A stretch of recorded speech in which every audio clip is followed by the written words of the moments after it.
सखी सुन ना पढ़े जानी जब हम हो क्लास हो उत लागेला बहुते झकास हो।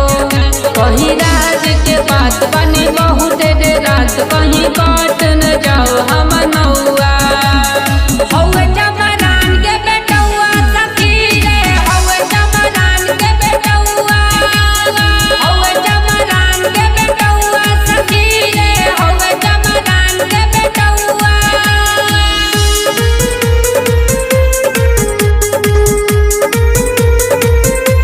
हौवे जमरान के बेटौआ सखी रे हौवे जमरान के बेटौआ।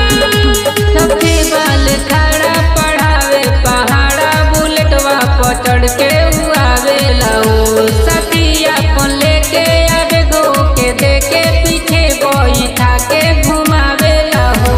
सबके बाल खड़ा पढ़ावे पहाड़ा बुलेटवा पचड़ के उआवे लहो। सतिया पन लेके आवे गो के देके पीछे बैठा के घुमावे लहो घुमावे लहो। अब बाटे उमरिया काटे केहू जानी तो लागी हो डांटे। बाकी पीछे ना हटम हम ओही से कहम भले जान जाई पूरा ई गौआ। हौवे जमरान के बेटौआ सखी रे हौवे जमरान के बेटौआ। हौवे जमरान के बेटौआ सखी रे हौवे जमरान के बेटौआ।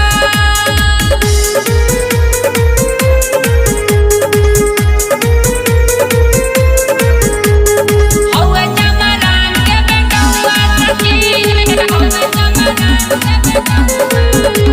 साथे हमरा पढ़े नजरों से लड़े त मनवा हमार नाही माने लहो।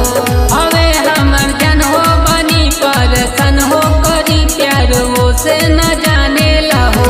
साथे हमरा पढ़े नजरों से लड़े त मनवा हमार नाही माने लहो। हवे हमर जन हो बनी परसन हो करी प्यार वो से न जाने लहो। नाम हवे कृष्ण।